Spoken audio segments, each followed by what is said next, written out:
Good morning. My name is Cor. I'm on the pastoral staff here at Hope. Hey to those of you over at Hope West, worshiping over there. Glad to have you with us. I'm going to start out today by addressing a couple things that are happening in our world and in our nation. I want to do that because I think there's a storyline that gets connected to the church at times that I want to make sure we're able to speak to. And I think the storyline goes like this. The church is disengaged, disconnected from the world. It might have its place, but that place is on a Sunday. It really has no connection to real life. I don't know if you ever crossed that storyline or experienced that in your own life. Does the church have relevance to the world? And so I want to pause to highlight both the situation, the earthquake, the devastation in Nepal, and also the unrest of Baltimore.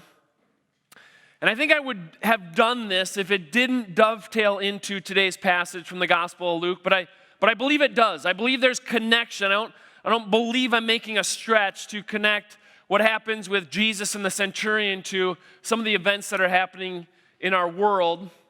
I am going to attack these things and come at them from a place of, if you're looking for a solitary word, just authority. We're going to talk about authority today. God as being authoritative over the world and the events of the world and earthquakes. And then with regard to Baltimore, looking at God being authoritative in civic life, political life, governance, right? And those having authority in our world and sometimes abusing that authority. And that's going to then move us forward into today's passage where the centurion has some measure of authority, and yet he looks to Jesus as having a different type of authority. And then I hope to end by just talking about, so what? What does that mean for us in our lives? Because I think some of us in this room, sit under authority in different times, in different places, in different roles of our lives.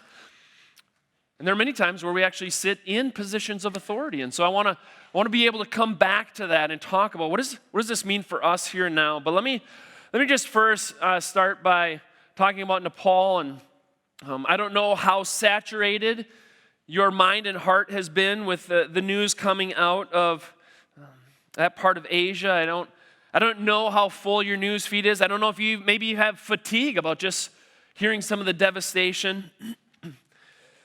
My goal is not to add to that, but I do think there's just this identification, this awareness, this willingness to say to them, we see you, and our heart hurts for you. I don't know that any one of us in this room are going to find ourselves in Nepal in the near future. I do have a friend who, as coincidence would have it, he was scheduled to go and to serve and to be there, unrelated to these events, and he just happened to find himself on a plane heading there this past week.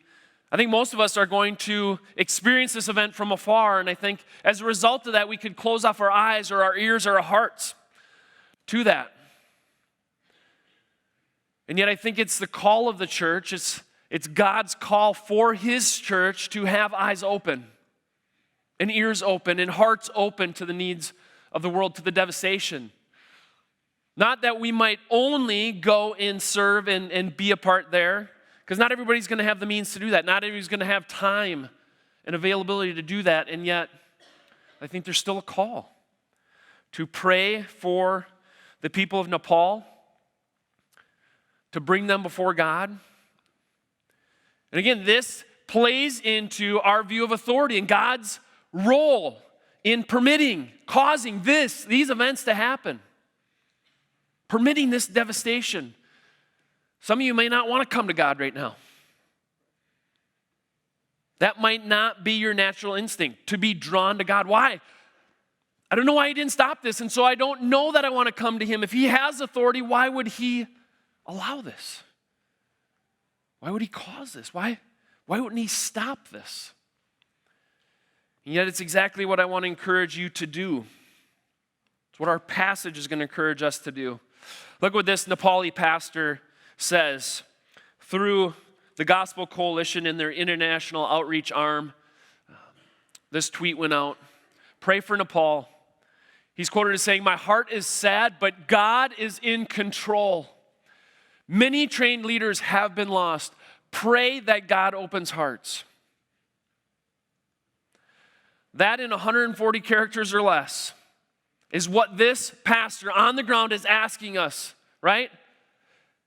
Empathize with us. My heart is sad here as I see the devastation. I think we can all say our heart is sad just in hearing this news, not even being there firsthand, but just hearing it secondhand, seeing the images.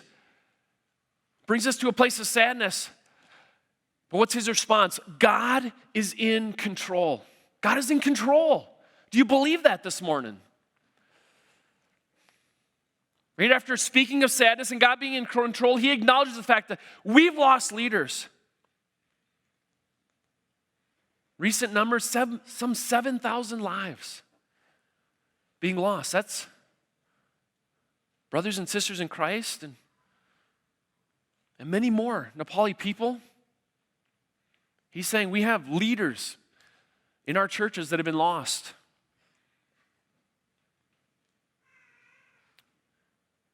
And yet this is what he concludes with. Pray that God opens hearts. Pray that God might use this to draw people to himself. Is that our mindset? Is that our heart set? Are we willing to pray for not only this pastor, but the people of Nepal with like prayers? God, our hearts are sad, but you are in control. We believe that this morning. And God, though lives have been lost, lives that are meaningful to you, every single one of them deeply meaningful. Everyone, God, that you knew by name, that you formed in their mother's wombs, that you brought forth with giftings and talents to be expressed in your world. God, you cared about every single one of them. And somehow, God, bring forth good, bring forth fruit, bring forth open hearts that would turn to you in this time. Will we pray for Nepal? Will we do that? That's all I'm asking for us as a church. If there's something in you that wants to give, we have organizations that we're connected with. We're connected to the Evangelical Free Church of America. You can go to their website. You can click this. Each of these websites have banner ads. Just click on this, their main link here, and they'll be able to talk about how their organization, a partner ministry of hope, is serving the people of Nepal. Same with Converge, which is another denomination that we are a part of. We're a part of two different denominations because that's how we roll. And this Equipping Saints for Ministry, we're looking to actually send people with that organization soon as part of leadership development, as part of exposure to missions. And so any one of those would be great organizations, trustworthy organizations about how they're going to spend your gifts. And at the end of today's message, I do want to pause just to pray for Nepal and for those people there.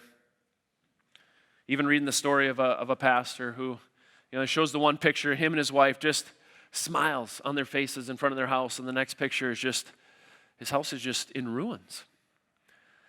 And just my heart goes out to that guy. Just the absence of control that he has.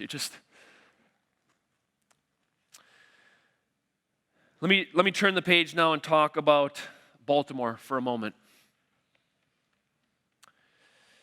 Many pictures, many stories, many criticisms, my Facebook newsfeed has just been lit up. And I've struggled. I don't know if you've struggled as you read through those. I'm thinking I need to take up a position. Seems like people are taking sides. If you're anything like me, you're kind of scratching your head going, I don't know which side I'm on. I don't know what to do. It seems like there's some battle lines, and it seems like I'm supposed to declare for one side or the other, and yet I have this internal struggle. I don't get it. I don't know which side I should land on. If these are the lines, okay, so let's imagine we have authority figures on the left-hand side there, and we have demonstrators, protesters on the right-hand side, and then we have media in the middle there.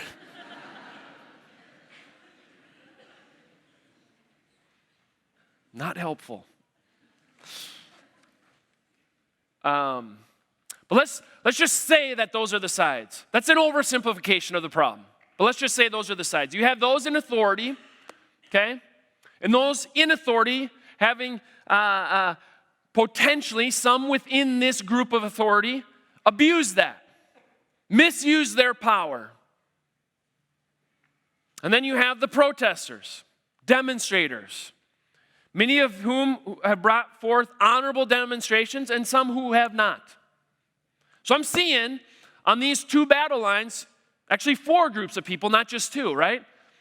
On the left-hand side, I have those in authority who have exercised that with honor, with nobility, maybe, and those that have not. And beyond that, I'm not able to discern down to individuals. I just have 2 groups of people within authority, those who have dealt and held that authority with honorable intentions and carried that out, and those who have not. And then on the right-hand side there with the protesters, demonstrators, those who have done it very honorably,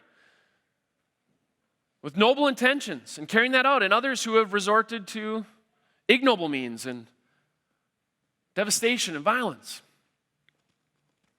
And I struggle then to side with one and turn my back on the other. I don't feel like I want to embrace either side of these fully, because to do so would turn my back on the other. And so I've been wrestling with this, trying to bring forth a word to encourage the church, recognizing that the spiritual issues involved are different than civic and political, different than the battle lines that are maybe drawn. Where do we fit as people of the cross? Where do we, as spiritual people, as church people who want to bring forth the kingdom of Jesus Christ in our world, where do we stand? I think we stand in the middle with the media people. We're in the middle. They got it right. Where do I get that from? 2 Corinthians 5 says this: therefore, if anyone is in Christ, they become a church person. They've upheld the values of Christ in this world. If you are in Christ, you're a new creation. The old is gone, the new is here. All this is from God, who reconciled us to himself through Christ and gave us the ministry of reconciliation. That God was reconciling the world to himself in Christ, not counting people's sins against them.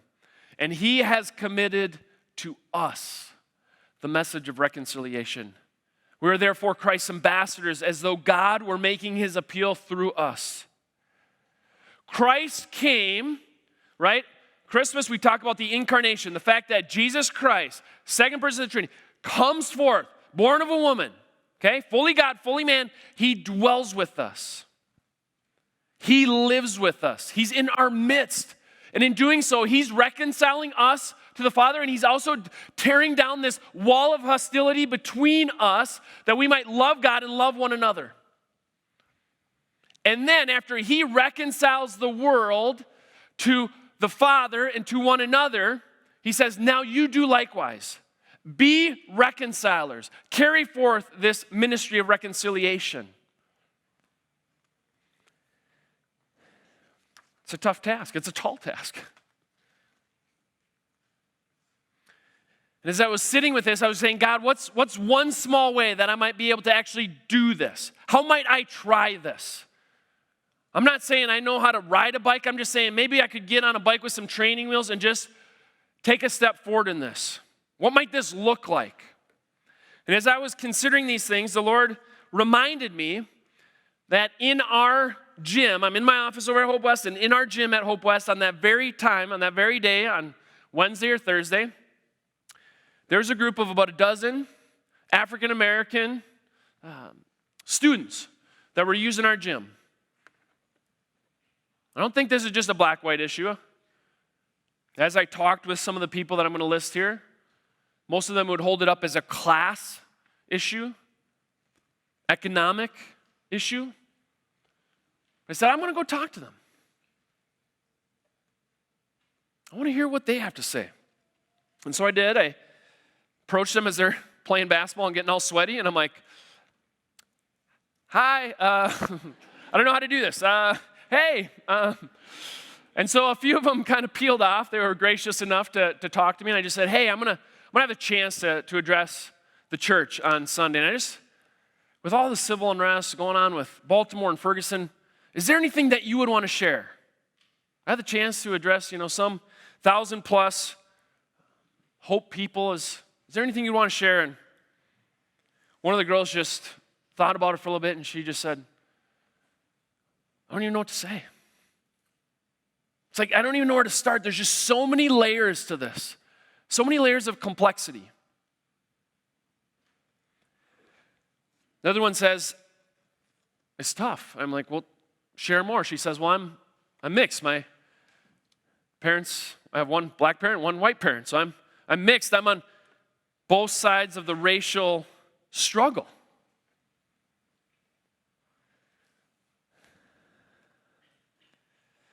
Still another says, at the end of the day, I think we just need to treat each other with decency. Like brothers and sisters, man, that's it.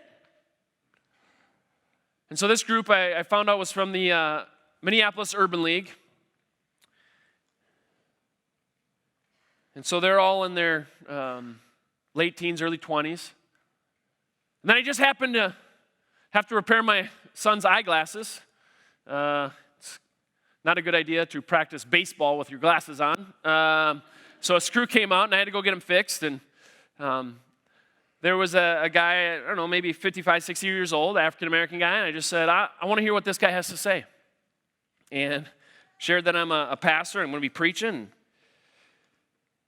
And I love what he had to say. He says, well, I'm a Christian too. And I'm a follower of Christ before everything else. I'm a follower of Christ before I'm black. I'm a follower of Christ before I'm a man. I'm a follower of Christ before I'm a husband. I'm a follower of Christ before I'm a dad. I'm a follower of Christ before I'm an employee. He starts preaching to me right there in the shop, And he says, what I'm called to bring forth, what we're called as followers of Christ to bring forth, is the kingdom. And the kingdom includes every race, every economic group. We're called to bring that forth in our everyday lives.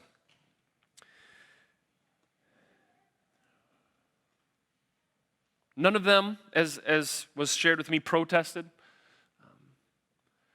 But I just want to make sure I'm hearing.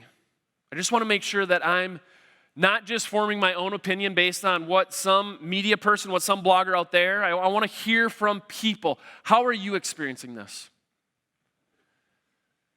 I also thought it might be interesting to hear from those who are in authority, those who are asked to wear a badge, carry a gun. And so I approached one of the two cops that I know, and I just said, do you have anything that you'd want the church to hear? And this is what he said. It's a longer email than I'm able to read through all of it. He says, I'm struggling with what to say. Isn't that interesting? Because I held up kind of two groups of people. And where people have been really quick to speak, I feel like I'm hearing from different sides and different groups of people an unwillingness to speak quickly. There's people who have been a part of this struggle that are saying, I don't know where to start. And so I want to be careful in being quick to speak. I want to be quicker to listen in the midst of this. But he says this, I'm still struggling with what to say. I mean, there's a lot to say from a civic and political standpoint. I don't just want to throw a bunch of information out at you. And then he shares this example, okay? What does him being a cop in the Twin Cities mean and look like? Not just for him, but for his family. He says, I was involved in a critical incident that resulted in the death of a suspect. My wife's first question to me, after asking whether I and my partners were okay, was what the race of the suspect was, followed by an expression of relief when he was white. So this is a concern that he and his wife carry with them, that his actions as an authority could get misrepresented. That's something he carries with him as he carries his gun and wears that badge. He says, to give you a glimpse into the mind of a cop who is a believer, there are days I come home so frustrated with our broken society that I find myself just praying for Jesus to come soon. I sometimes feel like a soldier on deployment, on enemy ground and losing the war. Other days, I literally need my wife to pray with me through my day. It's easier for me now with 3.5 years on the job to understand how officers can get bitter and cold to the world. This isn't to say they go off and start violating people's civil rights, but they certainly aren't enjoying the job anymore either. This is tough. This is tough for those who feel like their authority is being neglected and unheard, and it's a struggle for those who are in authority that wear badge and carry gun. And so I want us, as we continue to move forward and consider this topic of authority in light of national events, in light of world events, there's no easy answers.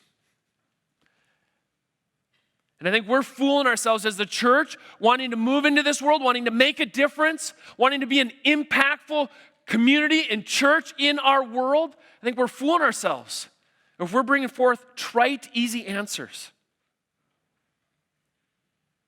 I think our best hope is to lead forth without all the answers, in a posture of humility, willingness to just listen to those who are struggling, who are in the midst of the struggle, to be ministers of reconciliation as God might have us.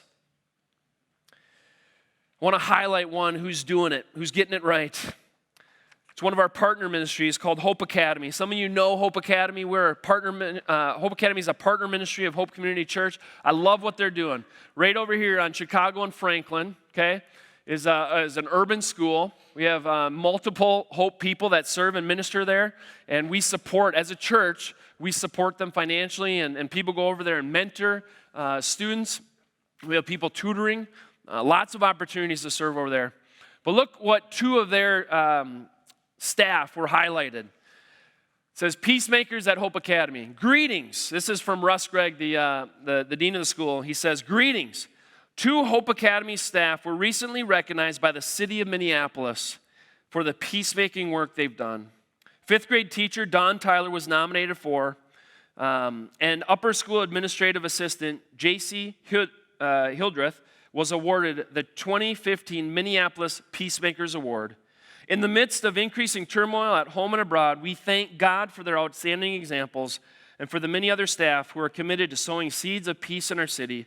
Join us in praying God will use these efforts to produce a harvest of righteousness in our community and beyond. And he went on to say some of the things they're doing with the students in an impactful spring break mission trip. There are people on the ground. There are people in our cities who are working hard to be that reconciling presence. And I hope we can join them in that. All of that is an introduction.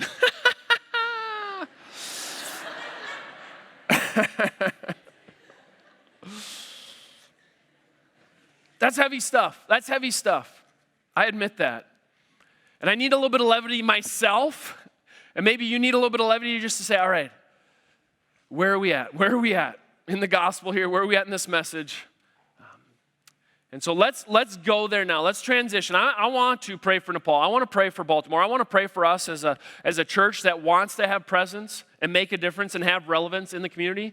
And so let's go there. Just to get you caught up, maybe you're a visitor. We have dozens of visitors every weekend here. And so if you're a visitor, just to get you caught up here, Jesus is born. He comes into the world at Christmas time. We talk about that, right? And then he grows up. We don't get a lot of his earthly life at that point as a young teen, as a teenager. But then he starts his public ministry.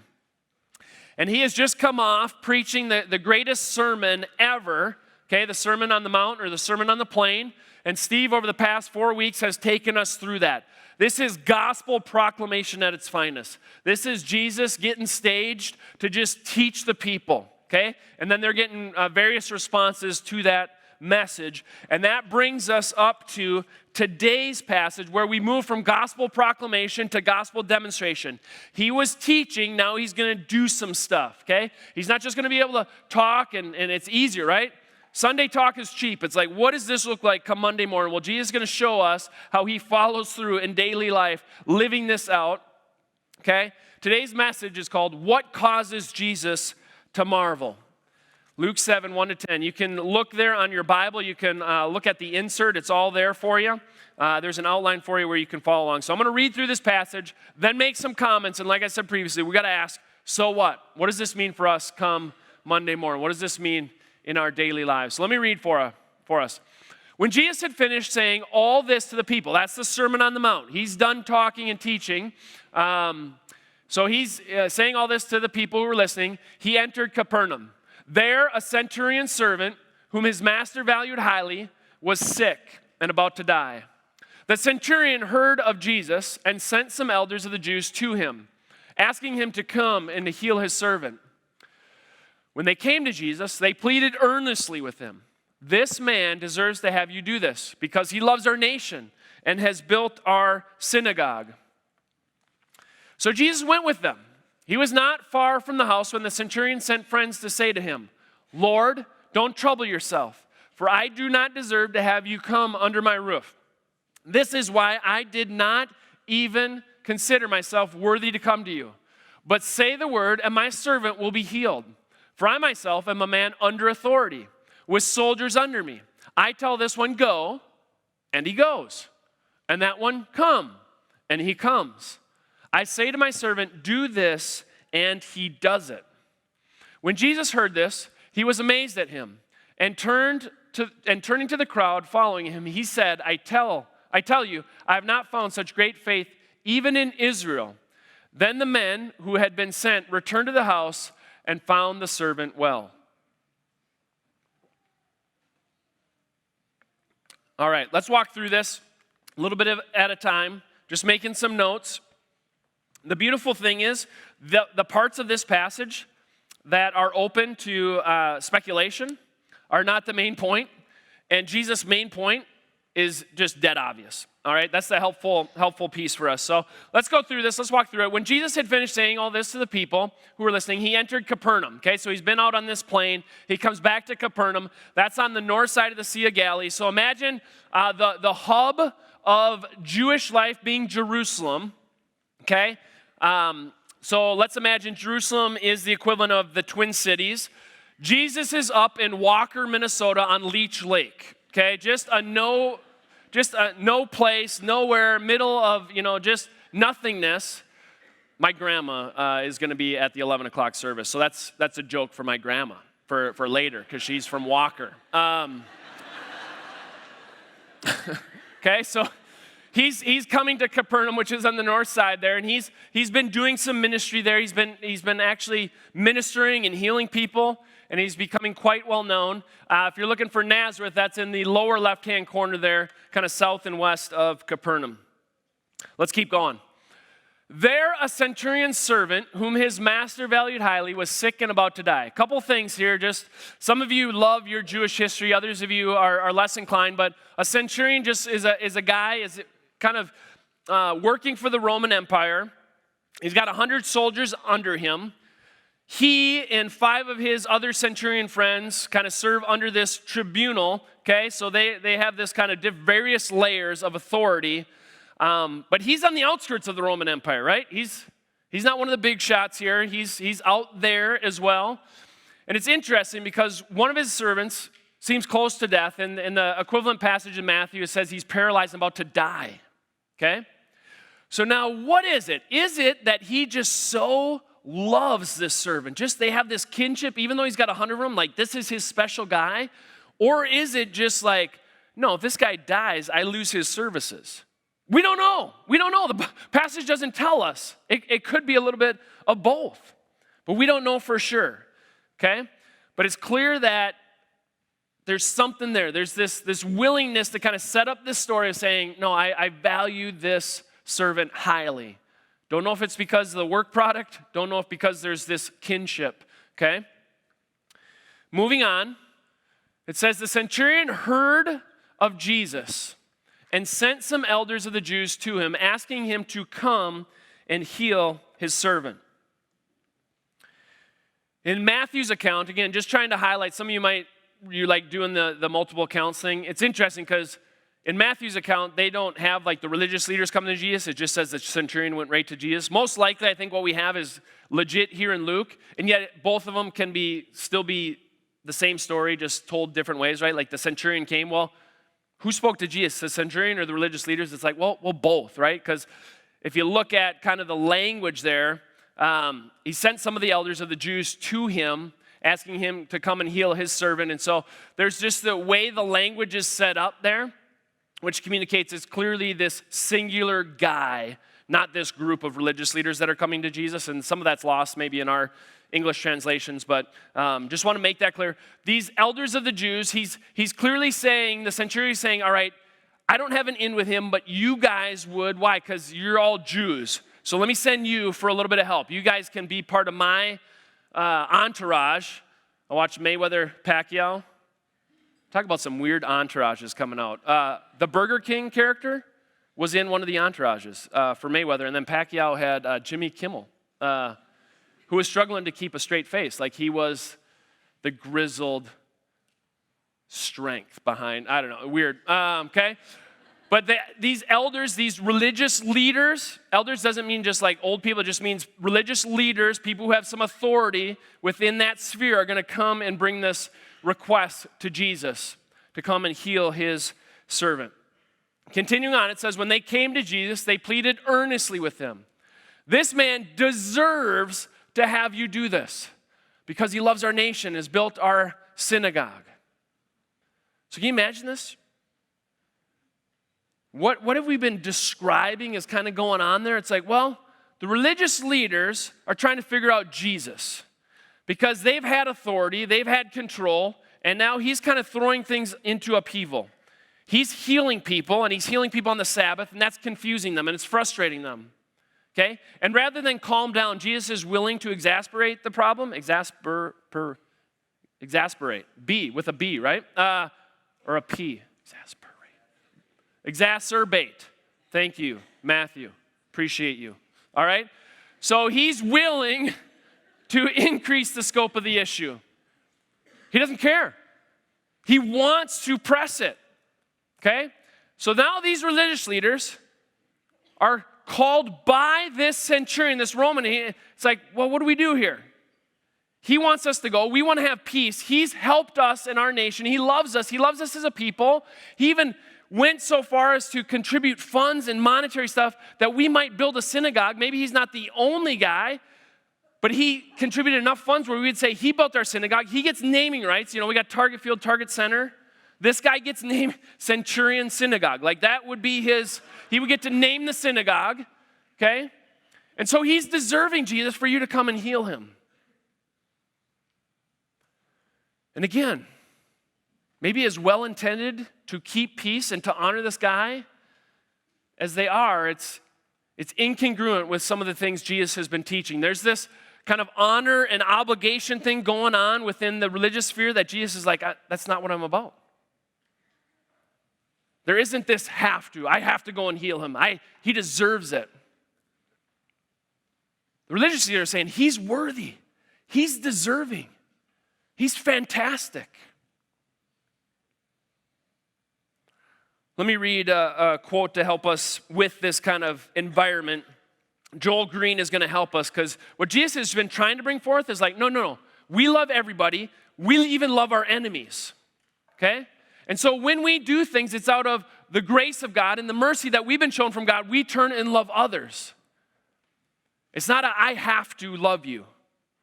But rather, we've been loved so greatly by God, we get to turn and love others. But that's clearly not what these religious leaders are bringing forth. Joel Green says this: it is critical to recognize then the basis on which these elders appeal to Jesus for assistance.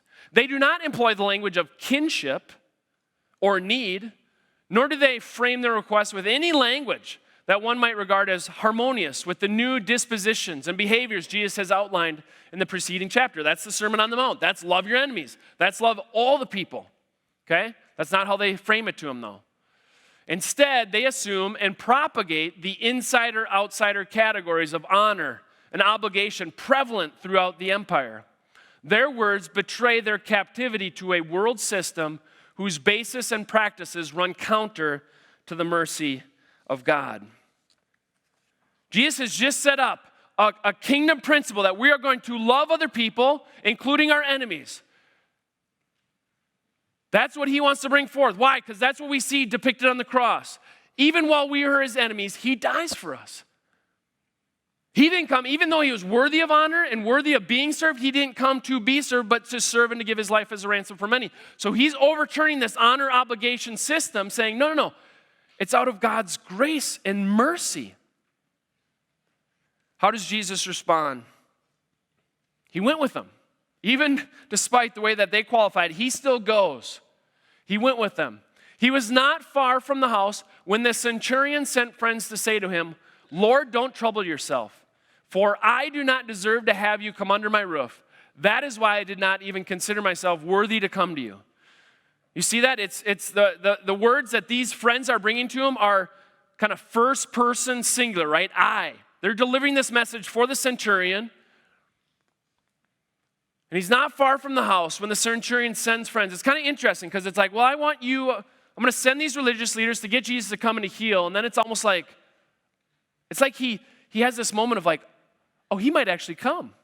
Wait, I can't. That shouldn't happen. Like, wait, friends, you go and head him off. Don't let him get here, okay? Because I'm not worthy to have him come. Lord, don't trouble yourself is the message, right? I do not deserve to have you come under my roof. Wait, the religious leaders brought the opposite message. They said you were worthy and deserving. You're a great guy. We should name our synagogue after you as the primary financial supporter. You're our guy. You love our nation. And the way he perceives himself is like, no, I'm unworthy. I shouldn't have him come to my house, come under my roof. I didn't even consider the possibility that I would even come to you, let alone have you, invite you to take that journey to me.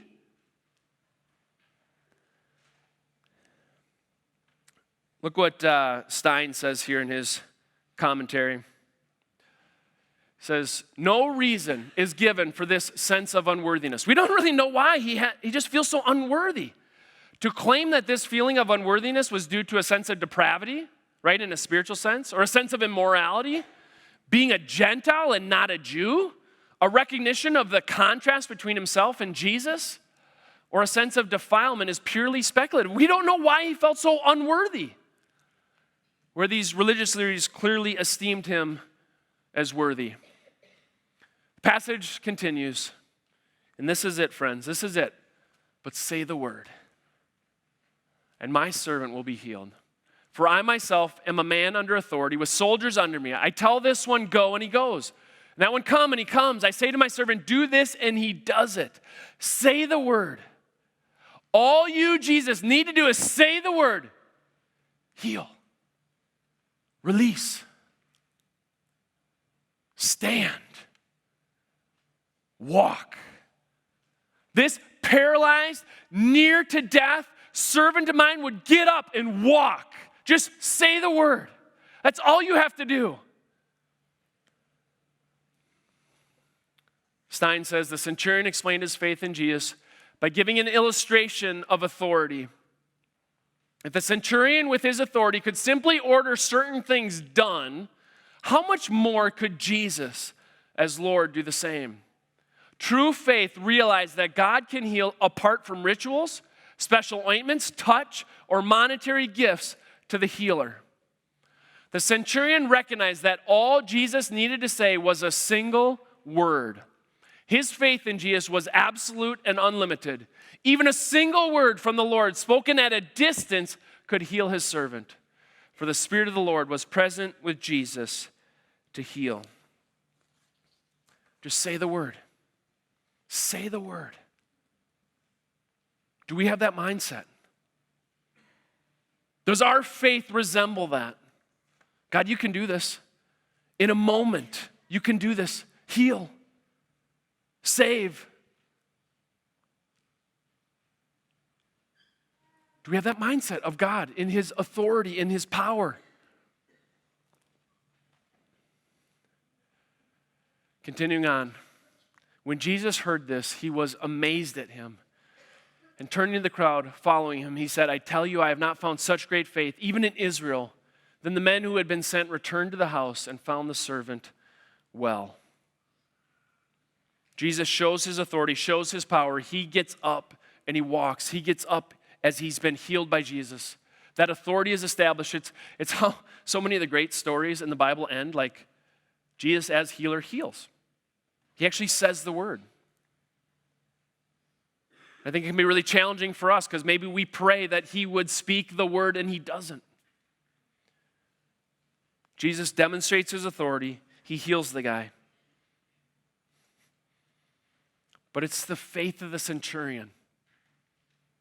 This non-Jewish guy, this guy who's outside the bounds of the Jewish faith. Maybe sympathetic, maybe a God-fearer. But there's no insight in the word that says this guy's a follower of Christ. This guy has trusted him, believed him. We just see he demonstrates the fact that, Jesus, you have authority. You can say the word. And it causes Jesus to marvel. I mean, Jesus was there from the beginning. He created all things. He knows all things. So I'm guessing this kind of language isn't used very often, right? That he's marveled, that he's amazed at something, right? Like he was there when the Grand Canyon, like he did all that, right?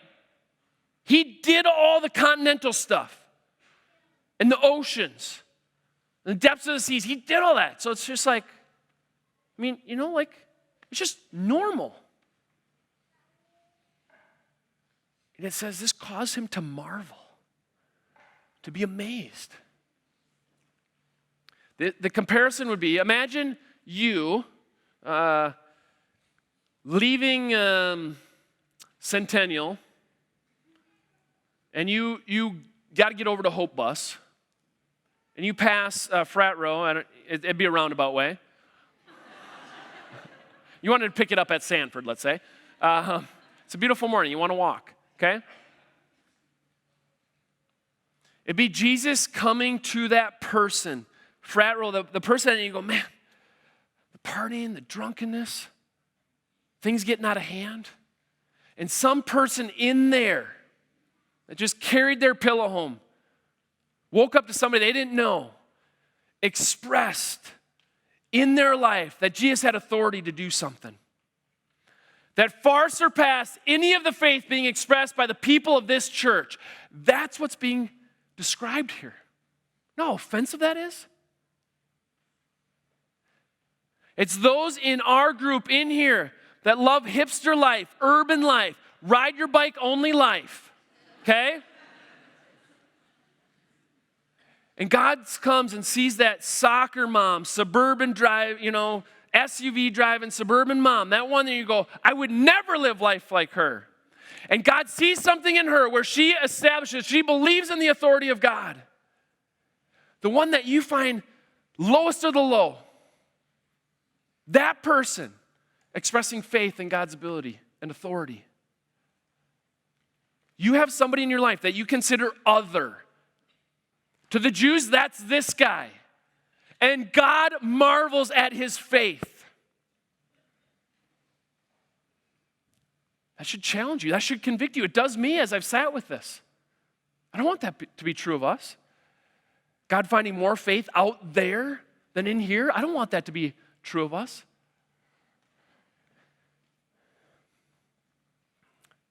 Recalling Luke 4. Do you remember this? The Spirit of the Lord is on me. Do you remember Jesus' mission statement? We talked about it a few months ago. He has anointed me to proclaim to the poor, and this one word, right? Good news. Do you remember when Steve did that, and he did it laboriously, and he did it over and over again? That the way that these sentences are structured, Jesus comes along to the poor, and he says what?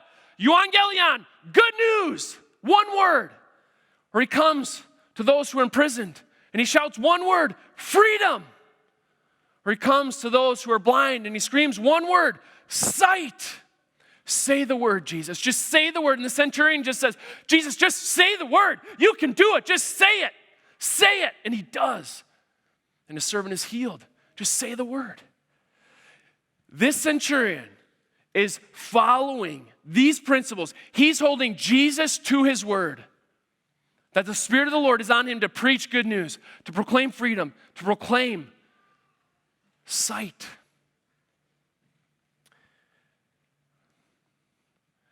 I just want to bring it back to now Monday through Saturday, our lives.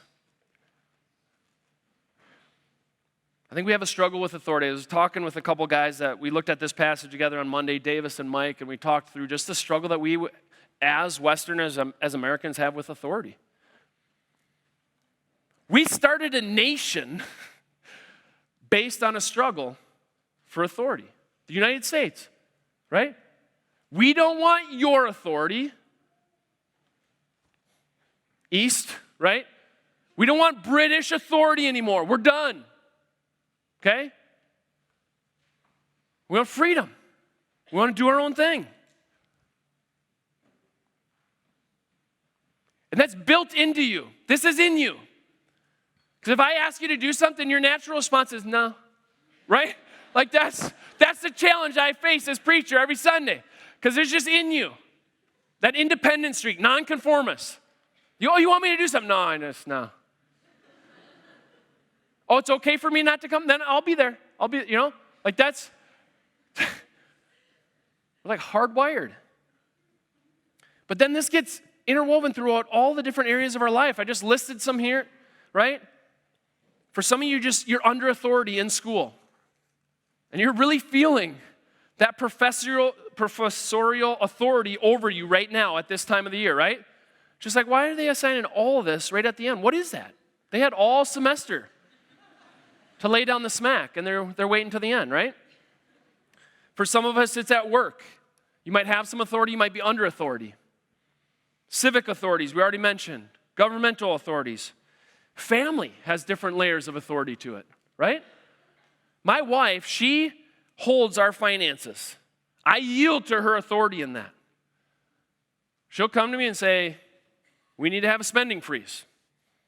Right? Which is really, would not be a good time right now since we're in the middle of a basement renovation, so that'd be not good timing, right? And then there's other times where she'll yield to my authority.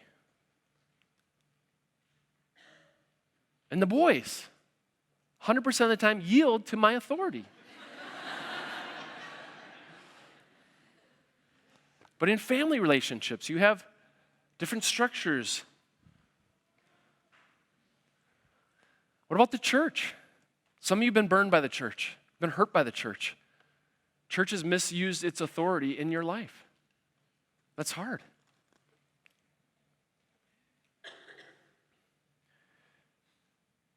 As a church, we want to be as transparent and vulnerable with you as you can. If you have a question about anything going on at Hope, you should come talk to us. If you want to learn about our governance model, our leadership structure, if you want to hear does Steve has just complete authoritative church as the senior pastor, is he just above all things? No. We have layers of accountability, transparency. And so in all these different areas of your life, and maybe there's just one, I'm just going to ask you to focus in on one. You might actually be saying, God, will you just say the word? Will you just say the word? Will you just fix this? Will you just undo this? Maybe you have a little mini Baltimore happening at your work. Maybe you're not from this church and you have a mini Baltimore happening in your church. I don't use that lightly. Some of the worst fights are church fights. Some of you, this feeling where God's maybe not showing up, you're praying for him to just say the word and he hasn't, causes you to just question the validity of the scriptures, the existence of God, the reality of the cross. I just want to speak to that as we come to God through song and communion this morning. I want to hold up two things. Number one, God can say the word. God can absolutely say the word in a moment, and sometimes he will not. But even when he doesn't mean that the first one's not true, right? Go back in the prophet of Daniel, Rakshak and Benny, right? Our God is able to deliver us from this fire, and he will do it. And even if he doesn't mean that that's not true. That's our faith, that's our heart, that's our hope. Let me share from this Caring Bridge site. There's a person at Hope, and they have a loved one kind of going through some stuff, a father-in-law. And I just want to read, because this preached to me this week. She says this: yesterday we arrived at 6:30 a.m. with a surgery start time scheduled for 8:30. This guy's supposed to have open heart surgery. Our children were with us in person or spirit, and we kissed our beloved husband and father goodbye as he was wheeled into the OR. The kids and I huddled together in prayer on his behalf, asking God for the very best outcome. And if not, our God is still our God. We waited patiently in the ICU waiting room for him to be admitted in his room, and then we could see him with our own eyes. We waited, and then a nurse came in and told us he is arresting, and the doctors are working very hard to correct his failing heart. We fell to our knees and cried out to the greatest physician for his intervention. Heal, right? Just say the word. This was not the outcome we had hoped for, but it is the path our sovereign God has allowed. We could visit Ken for brief moments. He is unresponsive and brings us to tears as we see our strong dad and husband clinging to life. But God is still God on the throne, and he is our God. That is the faith of the centurion. That is the faith of this family. That, I hope, is our faith this morning. God, say the word, and even if you don't, you're still our God. Let me ask you 2 questions. Do you believe Jesus can say the word? And it will be so. Is that reflective of your heart and mind and faith this morning? Do you believe that? And secondly, do you still believe that even when it doesn't become so? We get the chance to take communion. And the communion is representative of Jesus definitively saying the word in regard to sin and death and brokenness. The cross screams God's love for you. If you're wondering this morning, is God there? Does he care about you? The answer is yes. He has said the word. He has saved you. And so as we come to communion, the bread represents his body being broken for you, and the cup represents his blood being shed for you. God cares about you. He has said so. At any point during these songs, I invite you to come forward, and at both East and West, we have opportunities to come forward. At East and West, we'll have people down front that are willing to pray for you. Over at West, we have people upstairs be willing to pray for you. We just want to invite you to come forward, to respond in faith to what God has done on your behalf. I'm going to pray now for us as a people, and also for Nepal and for the needs we have. Will you pray with me?